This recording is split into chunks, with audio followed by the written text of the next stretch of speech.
Esse texto que nós vamos ler é uma história narrada em 3 dos 4 evangelhos. Essa história é narrada no Evangelho de Mateus, essa história é narrada no Evangelho de Marcos e no Evangelho de Lucas, exceto João não narra este evento. É a história de um homem, é a história de um pai, é a história de um pai que sofria em ver o filho numa situação bastante incomum, numa situação difícil. E eu entendo que às vezes nós podemos estar numa situação assim, de sofrimento, de perguntas, e a fé às vezes falha, a fé às vezes ela sucumbe, às vezes nós perdemos a esperança e olhamos então para as notícias, a conjuntura atual, e alguns se desesperam, pastor, estamos no fim. Eu entendo que nós estamos mesmo, mas a gente tem que viver, e viver sabendo onde está a nossa esperança, quem é a nossa esperança. Viver que o que espera do outro lado é ótimo, e o que é mais bonito, Jesus Cristo disse que aquele que tem um filho, tem a vida eterna, e hoje, e você pode andar em abundância de vida hoje. Temos as nossas lutas, mas olha quantas promessas, suas misericórdias se renovam. Estarei convosco todos os dias até a consumação do século. Somos mais que vencedores por meio daquele que nos amou. Quem nos separará do amor de Cristo? Então talvez você tenha vindo aqui essa noite com um sentimento assim, eu perdi a esperança, não tem mais jeito. Eu quero dizer para você que Jesus nessa história, ele vai fazer uma pergunta bem interessante. E dizendo que para aquele que crê, tudo é possível. Quando nós vamos à igreja ou a um culto, talvez vamos convidados por alguém, vamos interessados em alguma coisa. Meu pai vai ser recebido na igreja, minha mãe, minha esposa. Ou eu fui convidado, a pessoa insistiu tanto. Quantos aqui lembram de um jogador, ele jogou no Palmeiras, chamado Evair? O Marcos vai lembrar dessa história, porque ele estava comigo. Eu acho que foi em 2007, nós levamos o Evair para falar para um grupo de cerca de 1000 adolescentes, no auditório. E o Evair é um atleta de Cristo. E aí ele me contou ali, para o Marcos, para o Rui, para mim, a gente estava tomando um café, como foi a conversão dele. E ele contou que tinha um rapaz que era o X faz tudo no clube, né? O jogador precisava ir em banco pagar conta, precisava resolver isso, como ele treinava, ele não tinha tempo, essa pessoa fazia tudo, e esse rapaz era crente. E o Evair, então, ele contou no testemunho dele que ele ficava da 11, meia-noite, com a televisão ligada, até não ter mais programação no ar, quem é mais antigo sabe, ficava só aquele rabisco, aí ele conseguia dormir 1, 2 horas e ia treinar no dia seguinte. E foi assim por anos. Então, ele contou que aquele rapaz insistiu, e foi uma época que ele teve uma contusão, estava afastado, e o rapaz falou, posso orar por você? Ele falou, pode, qualquer prece, qualquer coisa é bem-vinda, e começou a orar, e ele contou para nós que a oração do rapaz durou uns 40 minutos, e ele não aguentava mais, e aí ele pediu para eu ajoelhar, e a coisa piorou, porque eu estava machucado, e aquele negócio não terminava. Aí agradeceu, tal, e aí convidou ele para a igreja, todo dia, ele fez assim, se eu for na sua igreja, você nunca mais faz uma oração por mim, dessas longas? E ele foi. E naquela noite ele entregou a vida a Cristo. Então talvez você tenha vindo aqui, ou venha a uma igreja por insistência de alguém, mas saiba que esse alguém te ama e que é o melhor para você. E nós olhamos na Bíblia a história de Jairo, que insistentemente pediu para Jesus ir para casa com ele. E a Bíblia diz assim, né? No Evangelho de Marcos também narra essa história. E Jairo insistentemente lhe suplicou, vamos lá em casa, minha filha está morrendo, ela tem 12 anos, está morrendo, vamos lá em casa. Eu fico imaginando a insistência de Jairo. Mas nesse contexto aqui era uma história diferente. Um filho diferente. Eu vejo aqui os meus filhos. Paulinho, Rayana vê as filhas. Nós vimos algumas crianças aqui. Mas eu creio que nenhum pai queria ter um filho na situação que esse menino estava. Então o Evangelho de Marcos, no capítulo 9, a partir do versículo 14, versículo 14, Marcos 9, 14, nós lemos essa história. Eu vou pedir que humildemente você encurve a sua cabeça, e eu vou fazer uma coisa diferente aqui hoje. Eu não costumo fazer esse tipo de oração não, mas eu quero fazer, e eu vou obedecer o que Deus está falando ao meu coração. Põe sua mão no seu coração assim, ó. É simbólico, tá, gente? Não vai doer não. Nós não vamos cantar o hino do seu time, nem o hino nacional. Mas ora assim: Senhor Jesus, fale ao meu coração o que o Senhor quer dizer para mim, e que nada, ninguém, em nome de Jesus, o Filho amado, me impeça de ouvir a Tua palavra, e o que o Senhor tem para mim essa noite, em nome de Jesus, amém, amém. Marcos 9,14 diz assim: quando eles se aproximaram dos discípulos, viram numerosa multidão ao redor, e que os escribas discutiam com eles. Eles quem? Se você ler um pouquinho os versículos anteriores, Jesus, Pedro, Tiago e João foram levados para o Monte da Transfiguração, onde Jesus se transfigurou deles, e aparecem lá Moisés e Elias, e Jesus dialoga com o representante dos profetas, Elias, e com o representante da lei, Moisés. Então imagina, né? São 4 que estão longe: Pedro, Tiago, João e Jesus. E enquanto isso, os outros 9, são 12, os outros 9 estão ali em um outro lugar. Então eles desceram do monte. Quando eles, os 3, se aproximaram dos 9, viram numerosa multidão ao redor, e que os escribas estavam discutindo com eles. Com quem? Com os 9. Deu para entender?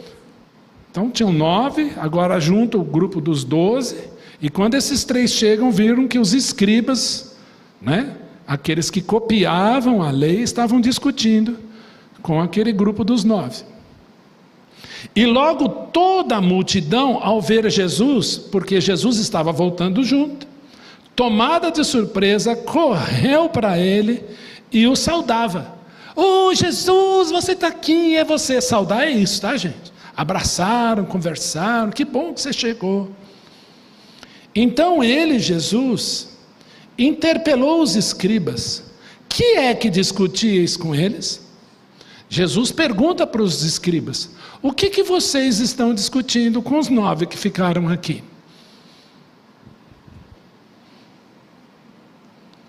E um que não fazia parte dos 9, nem fazia parte dos escribas, mas estava no meio da multidão, e um dentre a multidão respondeu: o motivo da discussão está aqui, mestre, eu trouxe-te o meu filho, possesso de um espírito mudo,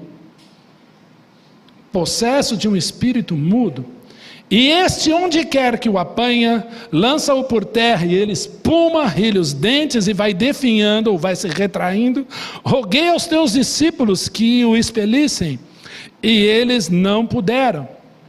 Então Jesus lhes disse: ó geração incrédula, até quando estarei convosco? Até quando anexomai, ou até quando vos tolerarei? Até quando eu vou ter que carregar vocês no colo? É isso que Jesus está perguntando. João Ferreira de Almeida traduziu: até quando vos sofrerei? Traz ele aqui. E trouxeram-lhe. Quando ele viu a Jesus, o Espírito imediatamente o agitou com violência, e caindo ele por terra, revolvia-se espumando. Perguntou Jesus ao pai do menino: há quanto tempo isto lhe sucede? Como se Jesus não soubesse. Desde quando isso acontece? Jesus demonstra aqui empatia, conversa com eles.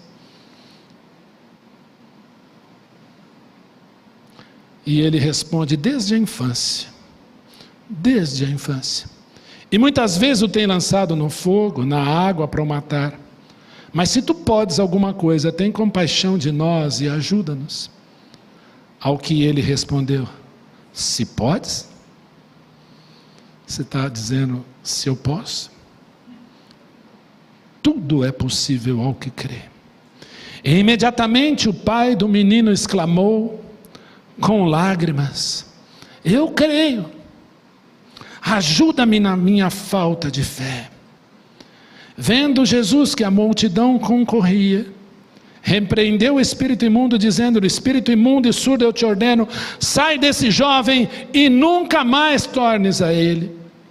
E ele, clamando, agitando, muito saiu, deixando como se estivesse morto, ao ponto de muitos dizerem: morreu. No outro evangelho vai dizer que Jesus o colocou de pé. Tomando-o pela mão, o ergueu e ele se levantou. Quando entrou em casa, os seus discípulos lhe perguntaram em particular: por que não pudemos nós expulsá-lo? Respondeu-lhe eles: esta casta não pode sair senão por meio de oração e jejum. Vamos orar. Pai, mais uma vez nós nos colocamos diante de Ti, pedindo compreensão plena da Tua palavra, em nome de Jesus. Amém. Qual era o contexto? O menino era um filho único. Filho único. E ele e o pai eram para ter um relacionamento bom, para serem felizes, para brincarem, ajudarem-se mutuamente. Esse menino nasceu na esperança daquele pai, talvez daquela mãe que não estava ali, que fosse uma pessoa normal. Mas desde a infância, desde a tenra juventude, era um possesso. Eu queria perguntar para vocês, o que aconteceu em Israel? Porque lá em Deuteronômio 18 nós lemos: não acharás entre ti quem passa a passar pelo fogo, seu filho, a sua filha, quem ouve os prognosticadores, os encantadores, os magos, os necromantes, nem quem consulte os mortos. O Senhor teu Deus não te permitiu tal coisa. Em algum momento Israel perdeu a mão. Os feiticeiros eram proibidos, as consultas aos mortos também, os necromantes também, adivinhadores também, prognosticadores também, os que sacrificavam, consagravam os seus filhos ao fogo também, tudo proibido. O Eterno jamais permitira isso em Israel. Ezequiel capítulo 13 diz que ele não permitia os véus para cabeças ou invólucros feiticeiros, para as juntas e articulação das mãos e dos pés, porque eram caçadores de almas. A lei de Moisés e as palavras dos profetas eram para Israel livramento, paz, saúde espiritual e física plena. Em algum momento Israel vacilou, porque eu nunca vi tanta possessão como nos dias de Jesus. Por onde andavam? Que brecha eles abriram?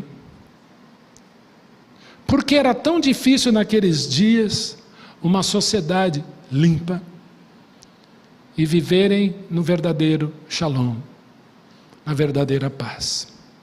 Um povo invasor dominava e castas religiosas eram permitidas em Israel por esse povo dominador, e eles subjugavam o povo. E Jesus, certa feita, de forma taxativa, disse para eles: vós sois do diabo, que é o vosso pai. Alguma coisa aconteceu lá. Isso diz muita coisa. A religiosidade deles escancarava em Israel situações de opressão e servidão espiritual. E nós não sabemos porquê. E agora nós vemos um pai. Vemos um pai triste, um pai desesperado. Era para ser uma situação normal, corriqueira, de um relacionamento entre pai e filho.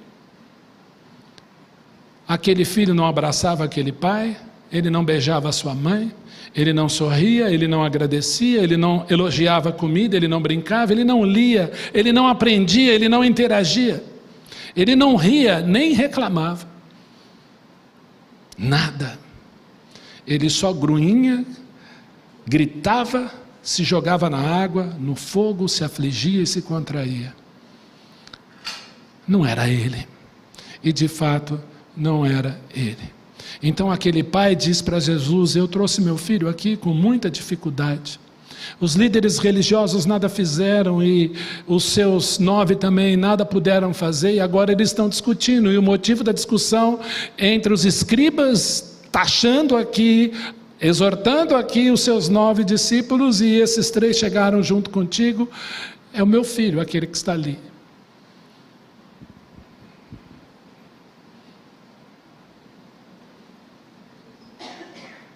E aquele homem começa a pensar: talvez não tenha solução, eu vou voltar para minha casa, meu desespero vai continuar tudo igual, não há Deus que possa fazer alguma coisa por mim, porque tudo está igual, e eu vou terminar os meus dias exatamente igual. Será que a minha esposa vai dar conta? Será que eu vou antes, ou minha esposa vai antes? Será que ele, meu filho, vai antes? De repente chega o tal Jesus. Eu fiquei aqui sozinho, vendo 2 bandos discutirem. Todo mundo corre para saudá-lo, eu fico aqui. Eu e o menino aqui.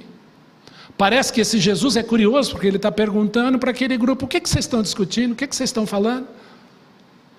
E aí começam a perguntar, e eu resolvi levantar a mão e dizer: Jesus, esse meu filho, esse meu menino aqui que não tem mais jeito, é o motivo da discussão deles.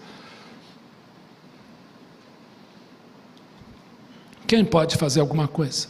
Qual dos grupos tem mais poder? Os religiosos? Qual grupo tem mais poder? Aqueles que tentaram, mas nada puderam fazer? Quem fez melhor? Quem tem o melhor conselho? Jesus podia olhar e dizer: meus discípulos tentaram, e vocês que nada fizeram?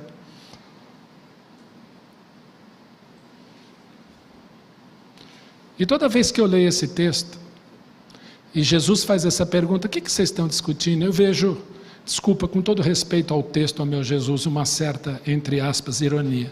O que vocês estão discutindo? Ele sabia. O que vocês estão discutindo? Quando eu olho para essa pergunta, eu tento imaginar a entonação de Jesus e ver que há discussões que para mim ou não servem para absolutamente nada, que não resolvem nada, são inúteis. Não tem valor moral, não tem amor, não tem cuidado, não tem caridade alguma, não tem bem maior nenhum. Porque havia ali um menino, num estado deplorável. Talvez você encarasse esse menino na rua, você ia desviar dele, e as pessoas estão discutindo. E ninguém está preocupado o que fazer por ele. Por isso que eu entendo que Jesus perguntou: o que vocês estão discutindo? E aquele pai, então, levanta a mão e acena: eu estou desesperado, é meu filho. Desde a infância ele é assim. E ele chorava. Aquele pai talvez tenha percebido no olhar de Jesus algo diferente. Jesus colocava todo mundo contra a parede. O que vocês estão discutindo?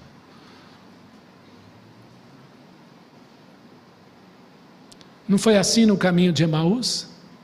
Eles conversavam no caminho e Jesus perguntou: o que vocês estão discutindo? O que vocês estão conversando? O que aconteceu a Jesus, o Nazareno? Já morreu tem 3 dias. Você não é daqui? Você não é daqui não, moço?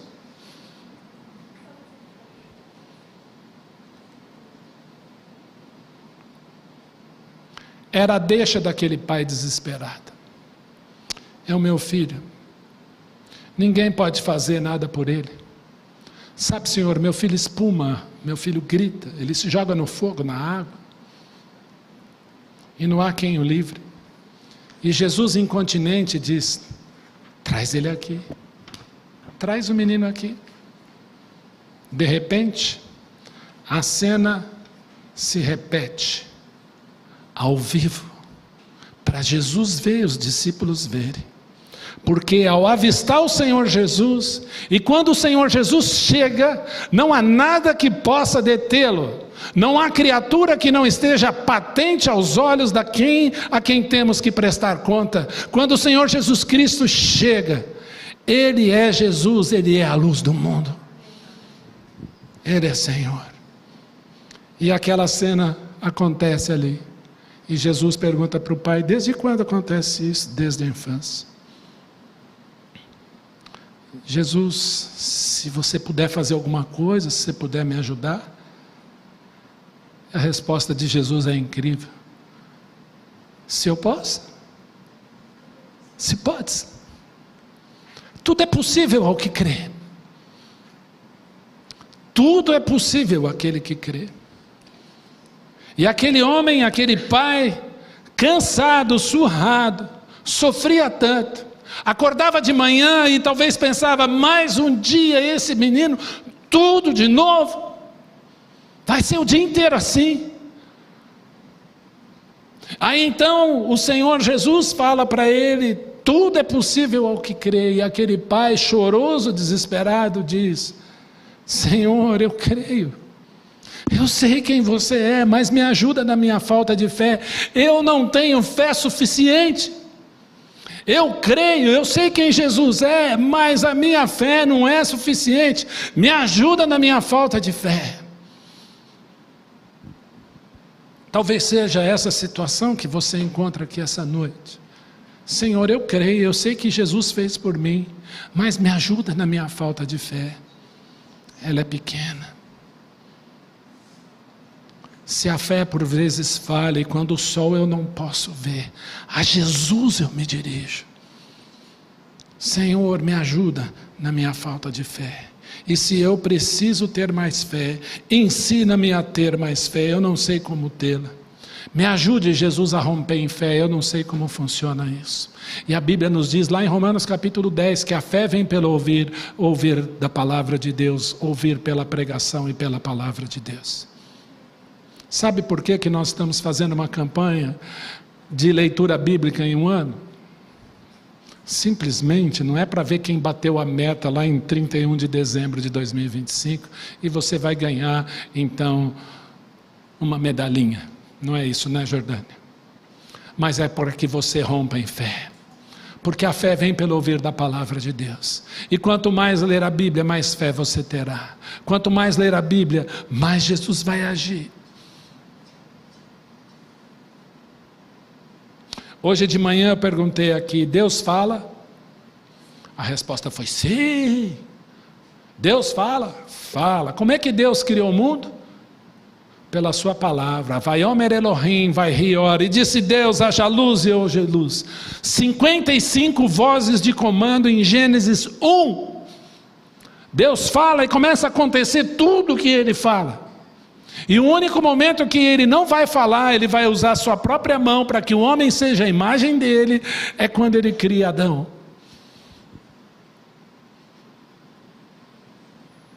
Deus fala. A palavra está aí. A palavra está aí. Deus tanto fala que deu para Adão dar nome a todos os animais. Tudo que existe tem nome. Óculos, Bíblia, púlpito, microfone, tudo tem nome. Eu brinquei com os engenheiros, até os números têm nome. 8, você escreve O-I-T-O. Tudo tem nome.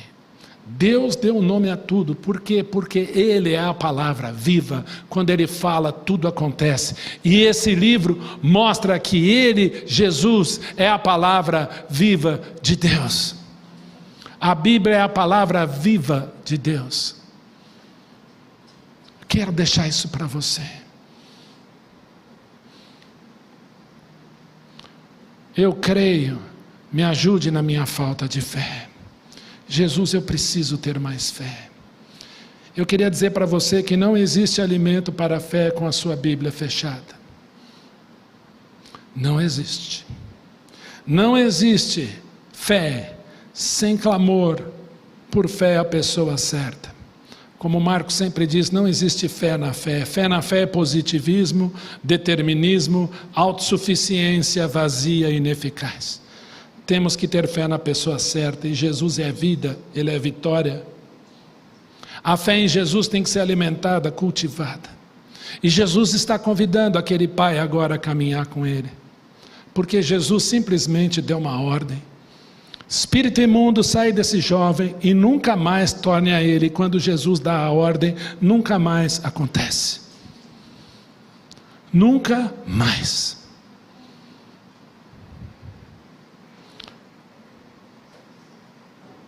E aí então, os discípulos viram aquilo, foram para casa e perguntaram: por que nós não podemos expulsá-lo? Essa casta não pode sair senão por meio de oração e jejum. Queridos, quero dizer uma coisa para você. Jesus está dizendo aqui, quanto mais você jejuar, mais poder você vai ter sobre A, B, C. Não é isso que ele ensinou. Ele está ensinando aqui o que é consagração. Submissão a Ele. O outro evangelho vai dizer que eles não tinham fé, porque eles tinham uma fé pequenininha, porque eles duvidavam. E não existe fé sem consagração, sem oração. Quando esse pai disse: me ajuda na minha falta de fé, eu tenho certeza que o Senhor Jesus, por dentro, ele sentiu uma compaixão enorme. Porque ele viu naquele homem sinceridade. Eu não tenho fé suficiente. Ai de mim se eu achar que eu tenho fé suficiente. Porque quem me dá é o Senhor. O combustível para a fé está aqui. E principalmente aqui, quando você dobra o seu joelhinho. Eu passei por 3 seminários. 2 como aluno e 1 como professor. Na verdade, 2 como professor. Seminário para preparar pastores. Eu quero dizer para você que teologia é ótima, estudar a Bíblia é muito bom, mas nada substitui o seu joelho no chão, aos pés de Jesus. Jairo, quando viu a sua filha doente, ele olhou para os livros dentro da sinagoga, ele não teve alternativa e ele sabia o que tinha que fazer. Ele correu para a praia, se pôs aos pés de Jesus e insistiu: vai comigo lá em casa, senão minha filha vai morrer. O melhor lugar é aos pés de Jesus. Eu conheço muita gente que conhece muito a Bíblia, mas precisa estar mais aos pés de Jesus. Esteja aos pés de Jesus, querido. Esse pai teve vitória porque ele disse para Jesus: eu não creio da maneira suficiente, me ajuda. E Jesus fez o que fez. Ou seja, Deus vai falar. Jejum, em primeiro passo, não é barganha, e nem público, é você com Deus, ponto. É voto, é você e Deus. Em compensação, oração é dever de todo crente. Ore, a Bíblia diz: orai sem cessar. E eu quero destacar aqui o versículo 23. Eu creio, mas me ajude na minha falta de fé. E eu queria perguntar para você essa noite: o que você está pedindo? O que você está clamando? O que está pesando? O que você tem achado impossível e tem orado? Ou deveria orar e não ora? Qual decisão você precisa tomar e não toma? Qual graça você tem almejado? Você tem sido como esse pai muitas vezes? Eu me incomodei a semana inteira com esse versículo: Senhor, me ajude na minha falta de fé. Eu falei: tá bom, Senhor, vamos lá, Marcos capítulo 9. Você tem sido como esse pai? É alguém da sua família? Eu não sei. É uma pedra no seu sapato? Ou como diria Drummond, uma pedra no seu caminho? Eu também não sei. Senhor, me ajude na minha falta de fé. Já são anos, Senhor, eu não aguento mais. Jesus, se tu podes, ele disse: tudo pode. O Senhor, tudo pode. Senhor, eu não sei como orar. Senhor, eu já orei e parece que não acontece nada. Jesus está dizendo para você essa noite, eu não sei porque eu estou dizendo isso, mas Jesus está dizendo para você: tudo é possível ao que crê. e está convidando você a dizer: Jesus, me ajude na minha falta de fé. Eu não sei quem é, por que é. Talvez você esteja como esse pai. Eu quero simplesmente convidar você a fazer essa oração. Jesus, me ajude na minha falta de fé. Eu não sei mais o que fazer. Tudo é possível ao que crer. O meu Jesus tudo pode. O meu Jesus tudo pode. Fiquei pensando na devocional da Meire aqui essa manhã. Tudo é possível ao que crê. Na véspera da conversão do Iveson, o Rogério e a Andréia foram lá orar com ele. Eu fui lá de manhã. Eu comecei a ler a Bíblia, ele já começou a chorar. De repente foi uma ligação e eu não consegui mais conversar com ele. Aí chegou os médicos, procedimento, eu fui embora. Chegou o Cícero. Aí, até quando você vai ficar em cima do muro, hein? E naquele dia, naquele momento. Tudo é possível ao que crê. Eu quero perguntar para você, o que você tem orado? Você pode dizer: Jesus, me ajude na minha falta de fé. A melhor maneira de ter fé é você dizer para Ele: eu não tenho fé suficiente. Eu preciso de Ti. Há um hino que dizia: eu creio, Senhor, na divina promessa. Vitórias já tive nas lutas aqui. Contudo é bem certo que a gente tropeça. Por isso, eu preciso de Ti, meu Senhor. Qual crente que não precisa de Jesus? E eu queria fazer essa oração pela sua vida agora. Eu não sei pelo que você tem orado. Eu não sei pelo que você tem clamado. Em nome de Jesus, eu quero dizer para você. Jesus está dizendo para você: chega. A partir de agora, chega. Ele quer que você ande em novidade de vida. Está dizendo para você: tudo é possível àquele que crê. E está esperando você dizer para Ele: Senhor, eu creio, mas me ajude na minha falta de fé. Eu quero convidar você a orar comigo essa noite. Onde você estiver, ora comigo. Aquele pai não teve medo de procurar ajuda no meio de uma multidão. Vergonha nenhuma. Então, em nome de Jesus, eu quero te pedir, coloque-se de pé, eu quero orar por você. Jesus, eu preciso de Ti. Eu quero que Tu aumentes a minha fé. Senhor, eu não vejo luz no fim do túnel, o Senhor pode. O Senhor pode, eu não vejo mais solução para mim. Eu não vejo mais nada. Mas tudo é possível ao que crê, em nome de Jesus. Faça essa oração junto comigo, fique de pé.